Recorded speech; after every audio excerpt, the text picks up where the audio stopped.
Hello and welcome to another episode of the Tigers Down Under. I'm your host Alex, and with me I have Dill. How are you, Dill? Good, mate. How you doing? Yeah, very good, very good. And we've also got Dan. How are you, Dan? Yeah, look, I'm pretty good. Feeling very relieved after the weekend that we've finally, stressful way possible, secured safety. Yeah, I don't know if it could have been too much more stressful than it ended up being. I think it's an interesting one where I know, Dill, we were sort of talking last week where I was almost coping with it from the perspective of just going, look, if I just come from the position of thinking we're down, we're not going to stay up, then, it takes that stress off my shoulders a little bit, and you just sort of go out and see if we can stay up and do it. And scoring so early does make you almost more stressed because you're like, oh, it's given me that hope. It's given me that, it's allowed me to think that there's the chance that we're going to do it. And of course, Luton conceded and then equalized straight away as well. So you kind of got that excitement, and then they got smashed. And so trying to figure out all the permutations, and you're going, okay, at the end of the day, we just need a draw or win and we're fine. So yeah, Dan, I guess because Dill didn't catch the game live, but you did come in right at the end and sort of followed along with us. So I'll go first to Dan in terms of the early stages of the game and how you were feeling. Like, I guess especially Crooks gets the goal, really well taken set piece. Pedro flicks it on to him, buries the chance. How were you feeling at that stage? I think the opening stage of the game, I just was really nervous. It very much did feel like, obviously there was so much riding on this game, and I think it really showed. It felt really nervy to start with, and like with news coming in from around the other games and goals being like announced, it was you kind of like watching the table and watching us drop in and into the bottom three and then pop back out. It was a wild ride. Pretty stressful, but I think when Crooks got the goal, I think that was kind of the point when I started going, okay, well, like I kind of was pretty confident that we were going to do something. Then I felt like we had sort of got some momentum. We were kind of on top a little bit in that sort of that period, a few corners in a row. We were building some pressure. Thought we went okay in the first half, and so I was quietly confident. I actually was a little surprised. It felt like I thought the way the goal was scored and the way we were going, that we were kind of going to carry on, get something else. And there were a few nice chances and nice runs. I think there was like one really good one from Gelhardt in the second half where he beat quite a few, and then he sort of squares it or gets away before getting taken out. Maybe it's pen worthy, maybe it's not, and then I don't know, we fuck that up.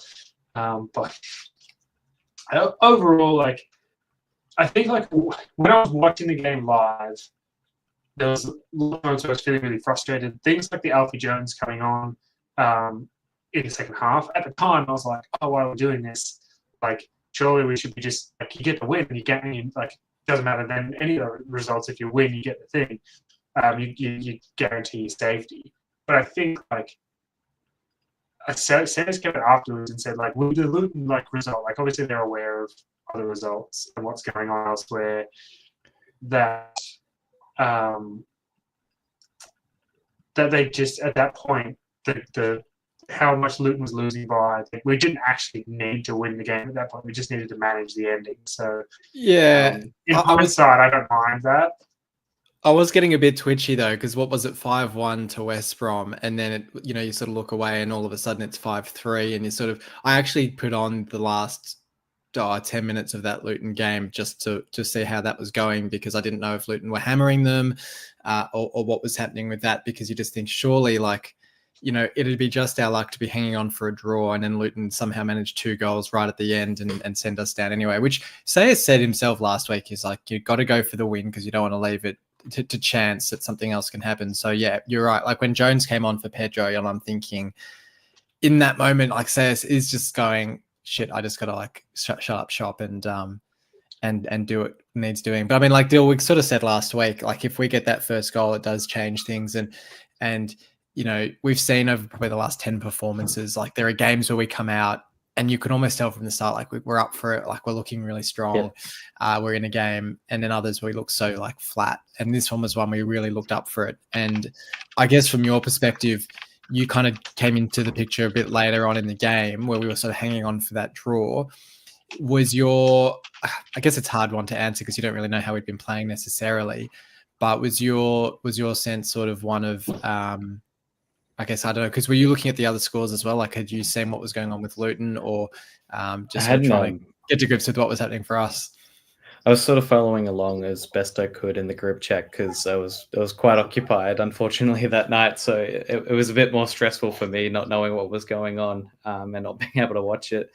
But sort of like you said, like when you score really early, it's in a situation like this, it's almost more stressful because you just have this thing in the back of your mind that like we're gonna concede a goal. And I mean, it did happen as well. But yeah, like looking at the stats of this game, which I did like later that night, it almost looked like was it like almost a heart attack seeing, you know, it says 64% of possession to Portsmouth, and you know, I see the pass accuracy on us is 55%. You know, it kind of sounds like it was a scary game. Yeah, I mean, it's an interesting one. Like, and I'll get your take on it as well, Dan. Like to me, and I guess you were saying before, Dan. I thought we started the game really well, and I guess because it was their second or third string keeper, it did feel like we were creating the bulk of chances early in the game, and every time we kind of tested them, they looked a bit nervy, and you know whether they were clearing it for a throw in or the keeper was sort of scrambling with it. It all seemed really positive, and so I thought after we scored the goal, we'd go on and get a second. I think Gelhardt had a good chance.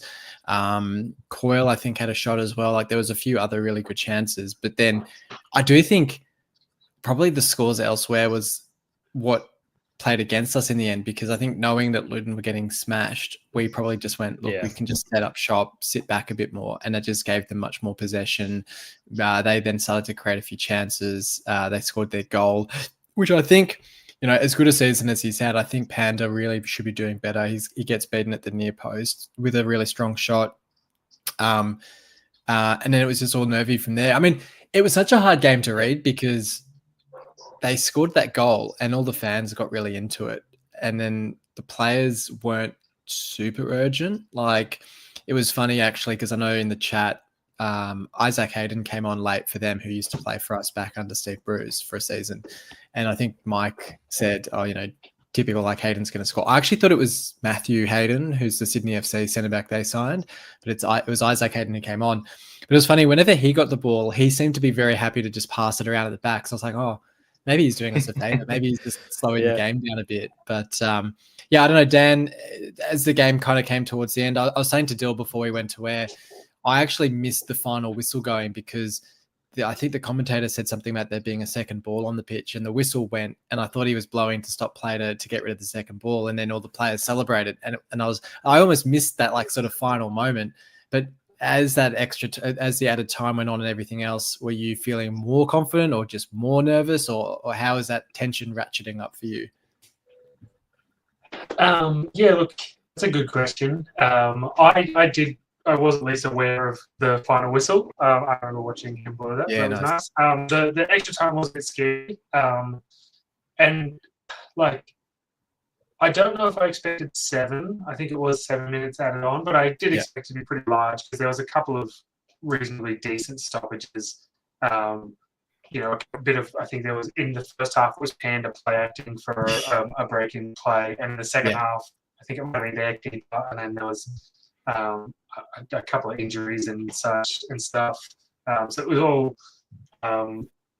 you know, the second half really seemed to draw out because I think there was a lot of that. There was time wasting, and there was like just like lots of injuries and things and subs and the whole deal. So it didn't really drag on a bit. And maybe that was also because we did park the bus a little bit. But I guess like I think one other thing to consider on that note is like how many times did we overcommit forward throughout the season when we were trying to play our attacking brand of football and then cop counter-attacking goals and get torn apart on the counter. And I think, like, would you rather park the bus, get the 1-1 draw, survive, like, and get to safety, like the most boring, pragmatic way possible, or would you rather go for the win and concede the counter, lose 2-1, and get relegated? Yeah. Because I kind of think that's kind of like potentially how it goes for us. If we don't put on Jones and we put on another attacking player, and we go, we're gonna go and push for the win. I think we did have a habit this season at times of leaving ourselves really exposed to counter-attacking football, and I think Portsmouth probably would have just done us one there had we done that. So, I was just looking at the subs we did make, and the fact that Burstow came on. I'm actually surprised that Amrabat didn't come on, because I would have thought at that stage of the game, you're sort of almost turning towards those more experienced guys who you can trust to sort of, they've been there, done that before, they know how to manage out the game. Whereas you're throwing on a Burstow. Palmer, I thought Palmer was a funny one. Like Palmer, I don't know, like he came on and I could have sworn like every single time he had the ball or was near the ball, he was just committing fouls. Like I don't know how he got away without getting a yellow card in that game, because it just, like, they were all like minor sort of fouls, but you get to a point where it's like an accumulation with the ref, where the ref sort of goes, look, you know, you've been, you know, whether it's kicking the ball away, which he did at one point, or, you know, it's dragging people down near the byline and things like that. And you're like, oh, like, fine, he got away with it, but it was just a really funny sort of cameo from him. Yeah, look, I think, yeah, like that at a time. And like we sort of said during the game, it's so funny, like Panda going down in that first half. I feel like when you know what to look for, you notice it every game almost, where around about 30 minutes, a keeper or a player, a centre back or someone will go down, you know, injured, and they get like a 3-4 minute sort of assessment from the medical team, and everyone else goes off to the sideline and chats to the manager. I'm like, it's so orchestrated these days. Like every team seems to do it. It's a crazy one. The other one was McLaughlin. I think got a really early yellow card. To your point, Dan, about the counter attacks, where he just took out the Portsmouth winger whose name has gone out of my head, and copped a yellow card for it. And I think you said at the time, it was Blair, I think. You said at the time, like, yeah, you kind of have to take that one. But it reminded me of the Swansea game where he got that early yellow card and then had to get taken off. And so I thought, real credit to McLaughlin for the way he managed out the game, and you know, maybe it was about 5-10 minutes later, he put in a really good tackle in the box that, you know, was sort of inches away from being a penalty, and sort of had a really disciplined game in that sense. He, you know, he sort of managed the game out and was a really key member of the back four. Yeah, he had me worried with that early yellow, but I think, like, obviously, like, you take into account he's not a natural like left back, and he's playing out of position. I think he's done a sensational job out there, and for most games he's been fine. But occasionally against a really pacey, tricky winger, he's been undone, and sort of copped that early yellow. But you're right, he did really well to manage out the game and still, like, I think have, you know, a really significant impact in some of those moments. Okay, well, I guess final thoughts on the game. We can give our votes in a second, but I'll give you both a chance. Maybe start with you, Dill, if there was anything else that you wanted to say on the game, or I guess the fact we stayed up on goal difference, like, you know, for a side that didn't, you know, it's lowest goals scored in the division, manages to stay up on goal difference is pretty remarkable. It is, and yeah, we almost went out in style, but we didn't, and we stayed up, and yeah, that's all I needed from the game, and I'm happy about that. That's all you need. Yeah. We got the job done. I mean, Dan, I've lost track of the number of times we've probably said during the season, like, you know, we just need to stay up this season. We're in such a stronger position with the squad in terms of contracts. Like, it's so much more stable. We just need to stay up so we don't have that turnover of players. And we've done that, and we can now go into the summer. You would hope, we'll talk about it in a little bit, you would hope with a consistent manager, consistent squad, ready to tackle next season. But may not be the case. We'll talk about that in a bit. But yeah, I guess got the job done in this game. Yeah, look, we did, and we did it in the most typical Hull City fashion that we could. But I just, like, when you rattle off, say we're the lowest scoring team in the division, like when we finished 21st or whatever, like, I don't want to be that guy that keeps bringing it up. But I really can't help but think about the decision that was made at the end of last season. We finished 7th. We were in the top 8th highest scoring team or something and we sacked Rosino for not being attacking enough. And then we've brought in attacking managers and gone just massively backwards. And I concede the point that the quality of players that we've had across these 2 seasons has been markedly different. But I feel like rash decision making is becoming a hallmark of Ajun's ownership, and I also hope that Sayers gets his preseason, gets to run to manage out his contract, because I can't. Why give him a 2.5-year contract and sack him after 6 months? That'd be my thing. That would be. Yeah, especially when he was brought in to keep us up, and he kept us up. I would make the case that he should be the manager even if we'd gone down to League One. But I can at least understand or see the perspective of, if we do get relegated, he has failed in his task, and therefore, there's the potential case to be made to sack him. But 24 less goals than last season is remarkable. When people say last season was such boring football, but I'll leave that there. Like you, I don't want to be that guy who just keeps harking back to it. But I've got a few comments in the chat. We've got Will, who's back from last week, saying, yes, lads, great to see Will back. It's good to see so many people listening and watching live in the chat. Cameron saying, people complain about our defense, but they were our saving grace. There's a story that's been circulating about our captain, Louis Coyle. People critical of him through the season for his play. But, this League One defense, McLaughlin at left back, Jones and Coyle playing in defense as well. And we've basically stayed up by virtue of the fact that our defense has actually got us through. I'll give my votes, and I'll jump to you, Dan, and then we can talk about some of these other stories that are sort of circulating in the background. But I had to go Crooks for the 3 votes. I think when you score the goal that essentially keeps us in the division, you've got to give him the chocolates in that sense. Gelhardt, I gave the 2 votes. I thought I didn't touch on the fact that he got subbed off, which I thought was really an interesting decision, because I thought he was just about our most creative attacking player through the game, created a lot of our chances and everything that was good about what we did. So he got the 2 votes for me, and then 1 vote for Louis Coyle. I thought, other than Gelhardt, I thought he was probably just about our most attacking player, or at least he was our most willing player. Like, he was getting forward, he was getting back, he was cutting off attacking runs from Portsmouth. He had the shot that led to the corner, I think, that led to the goal. He was getting into everything, so he got the 1 vote from me. But how did you see it, Dan? It turns out very similarly. I also had Crooks for the 3, pretty much the same reason. Basically scored the goal that keeps us in the division. I also had 2 to Gelhardt for his involvement in the game and impact on the game. And I feel like the 1 I could throw basically a blanket over a big handful of players who actually, I thought there were lots of players who contributed really.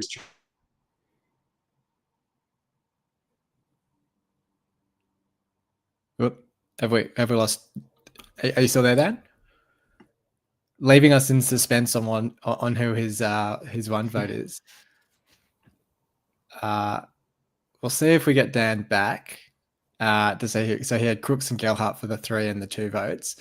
I had Coyle for the 1 vote. We'll see who Dan had for his 1 vote. But maybe what we'll do is use that as a good segue then, because Will's just left a comment in the chat saying, in saying that we're talking about Ruben potentially leaving, the blokes kept us up with blunt tools. Yeah, because that is sort of the story that's been floating around the last couple of days, courtesy of Mike White, who's, credit him correctly, I think he's Radio Humbersides, he's the radio station over there, BBC, saying that, as things stand, it looks more likely than not that CS will go with Tony Mowbray in the frame to replace him. And I think there's always a natural assumption or an instinct to look at an old white dude who's been around a while and go, oh, he's going to be boring, dour sort of football. I would say in his defense, I don't think he is that sort of manager. Like, Mowbray is a really good developer of young talent. He had really good attacking records at Sunderland and Blackburn. Blackburn, he had Brereton Diaz. He had Adam Armstrong, who went on to Southampton. Sunderland, he had Jack Clark. So he's developed these really attacking players. So I will caveat by saying I don't think the criticism or the flinch reaction to Mowbray being the wrong sort of appointment is right. I think he would actually be good in that sense. But all that being said, I think it'd be absolutely ridiculous to get rid of Sayers. I think it'd be ridiculous to do exactly what we did last summer and rip it all up and start again. I think you look at the table since Sayers came in and he had us top half and, with a number of key injuries to the squad, and did a terrific job. And to not even give him a single preseason with the squad and not even give him a proper chance to shape the squad, to see what he can actually do when he's able to reset, have all the tools at his disposal, would be crazy. But yeah, what are your thoughts, Dill? Yeah, I agree. He hasn't, like the fact that, like, what Will said, that he's done really well with what he's been given. And so imagine, we've talked about it before a few times, where imagine if we had Bloomy and Miller, Marvin. Malum, he's on loan, I think. Miller. And so and obviously as he's came in, and we've spoken before that he's sort of had to figure out who gels with each other in such a short time, especially with the signings in January. So, and just looking at Tony, is it Tony Mowbray? Yeah. He's like he looks a lot older than what he actually is. He's 60, that's true as well. I was thinking, I saw his photo. He looked like he was in his 70s. Maybe that's his wisdom, but yeah. I mean, and look, I think he recently had some health issues. He was at West Brom until very recently and didn't have a great record there, coming in basically similar sort of time frame to Sayers and not getting West Brom into the playoffs. So even just looking at that as the contrast between the two, like Mowbray not able to hit the ground running and get instant results, which seems like what Ajun is after. As Will's saying here, Ruben was always a long-term manager regardless of staying up. Give him a year. Every Reading fan said don't expect his true style of play straight away. He nearly got sacked there, and he turned things around and had them on the cusp of the playoffs. So, if you needed any sort of stark reminders, you've got Liam Rosenior. I know we said we weren't going to hark on about that, beating PSG with Strasbourg and having Strasbourg sort of 3 points off second place in France a year on from being sacked by Ajun. So if you needed any more of a clear message or clear lesson that what happened last summer was the wrong way to go, there's that. And yet it looks like Ajun is repeating the same mistakes this summer. Dan, do we have you back now? I think so. We do. Yes. All good. Did you want to give your one vote and then we'll talk Sayers? So one vote to Kamara, sorry. All good. You left us. You kept us hanging in suspense because the connection seemed to drop out right as you were about to let us know who it was. So that was a bit funny. But the news of Sayers' potential departure. What are your thoughts?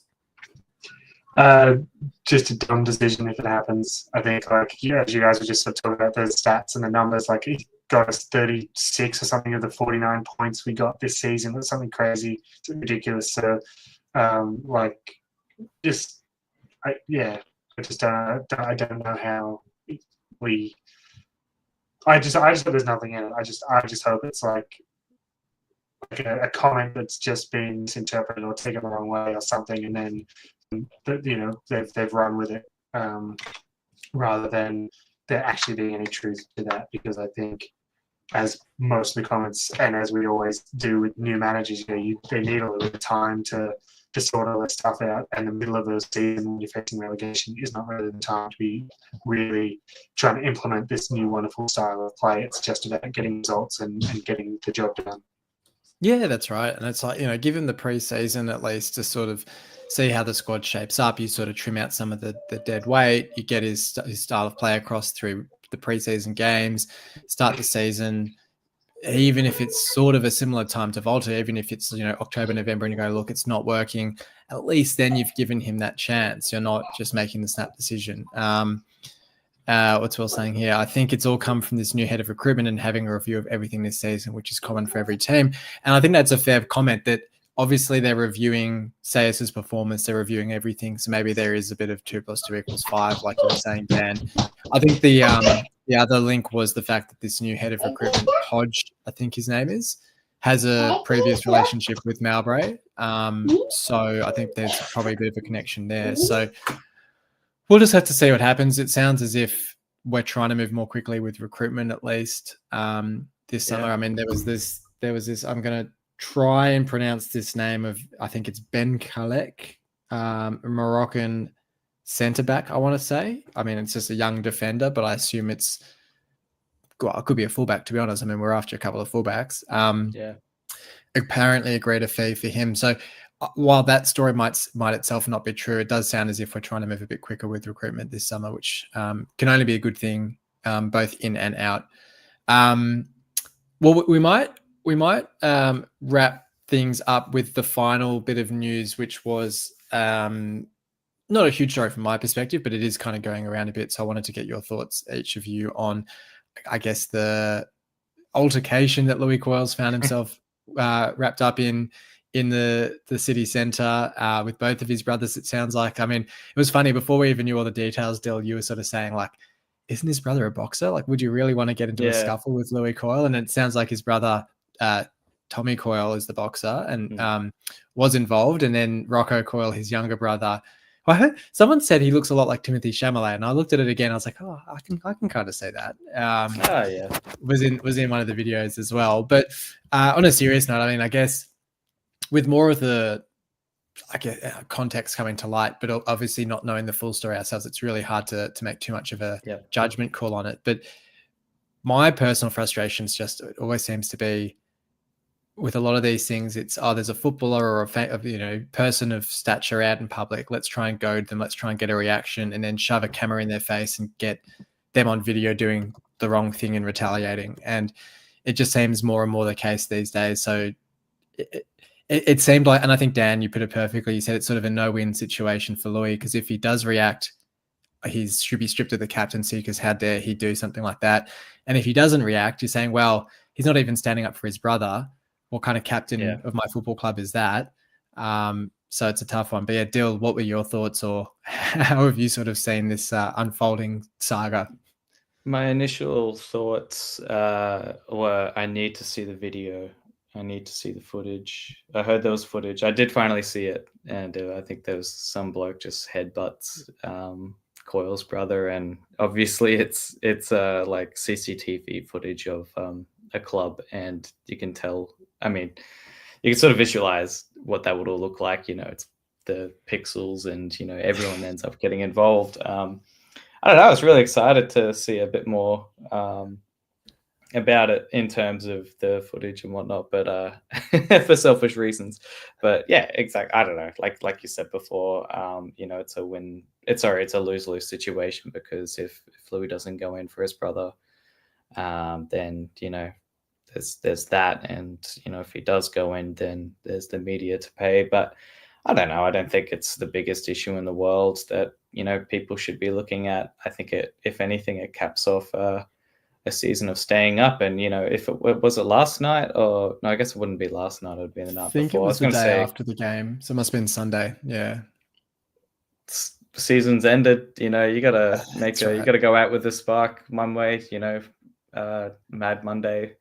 Like if it was like the Friday night before the game and you're going, geez, that's not great preparation, being out drinking or whatever, but it's after the game. I couldn't care less. I don't see an issue with it. They should do it more. And there's I don't know.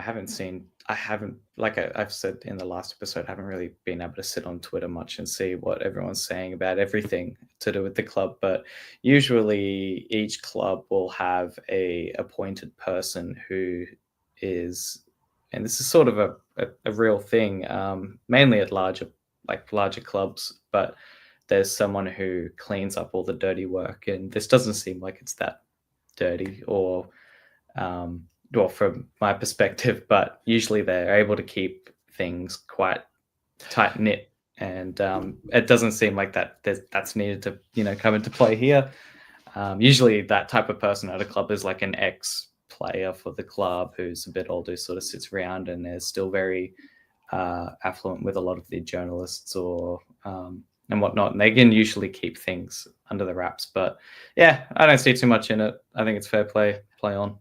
Well, and on that, I found it so weird that the first video that emerged, it seems like it's some dude filming from like a bus or something, and it's like it was so because like what prompted him to be filming, like it was just really weird that I was like, this is such a strange sort of framing of the video. It's not like it was one of the guys in the fight or anything. It was very odd. But yeah, Dan, what were your thoughts on how it's all come out?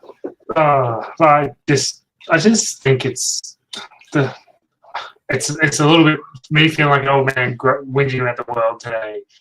Essentially, I just think like the world today, like everyone's so obsessed with like it's not necessarily 5 seconds of fame, but like I don't know, feeling important or whatever, and so they're going to be like they just have to like everything needs to be captured in some like and recorded, and like this is a nothing incident that like happens. Like, I mean, it's not a nothing incident in the sense that, like, there's essentially potential for assault or something like happening there. But like, I just think like this happens all the time, and no one's ever outraged when it's Joe Blow. But because it's Louis Coyle, because he is a professional footballer, that like we care now, and I think that's the bigger concern, that we only care when it's someone who is supposed to be representing a club or whatever, where I think like surely we as a society should be holding everyone to account to a higher standard, not just someone in the limelight. Yeah, and I do wonder, we'll probably talk more on our review episode in terms of like ins and outs and players and all that sort of thing, but I suspect the club would be looking at both fullback positions as necessary upgrade positions to kick on next season. And so I could see the club looking at someone like, I don't even know, to be honest, who'd be a good captain, maybe Panda or Hughes or someone like that. Hughes is probably a bit young, so I don't really know. But if Coyle isn't in the starting 11 most weeks next season, I could see them looking for a new captain. I don't want them to use something like this as an excuse to say, oh, look, we're going to strip him of the captaincy because of this. But I could see them, I don't know, maybe they would use it as an excuse. Maybe it's an easy out for them to say, oh, well, we wanted to go in a different direction anyway, but now that this has come up, we can sort of use that to justify stripping Coyle of the captaincy. I mean, like Cam says here, if it was someone like Egan, it wouldn't be as overblown. Yeah, because exactly, Egan's been here for 5 minutes, and everyone just go, oh, it's footballers being footballers after the season, and boys will be boys. I think is probably the the olden days sort of equivalent of that, but. Yeah, it's a frustrating one. But yeah, I thought we should just touch on it because I think everyone's sort of, losing their minds to an extent over it. But yeah, look, as I guess I just said there, so this was our last episode reviewing the games. We will be back for a review episode of the season. We'll announce our player of the season as well. We are looking to tee something up with the 2 Hullen back lads as well, whether that is the review of the season or as a separate thing as well. We don't know at this stage. So I'd say there's at least 1 or 2 more episodes from us before we shut up shop for the summer or the winter down here. But I guess, yeah, massive thank you to you both, Dill and Dan, for being on this one. Thanks, Dill. Cheers for having me. Thank you. No worries. And thanks, Dan, as well. No worries. It's always good when there's a few of us on. It was a shame my connection was so poor today. Yeah, no, that's all good. It's all good. It wasn't actually too bad in the end. Like, we can make out what you're saying. At the start, I was like, oh, it's going to be a bit choppy, but I think, yeah, the camera going off probably helped with that. And also, massive thanks to everyone in the chat. We've had, I think at one point we had up to about 12 or 13 people watching live, which was really awesome. We've still got 5 or 6 watching live at the moment. Subscribe, like the video, subscribe to the channel if you're new around here, as always. But massively appreciate all the support over the season, and we will be back for our wrap-up episode after this. But here's to City staying up for another season. Cheers, lads. It's out.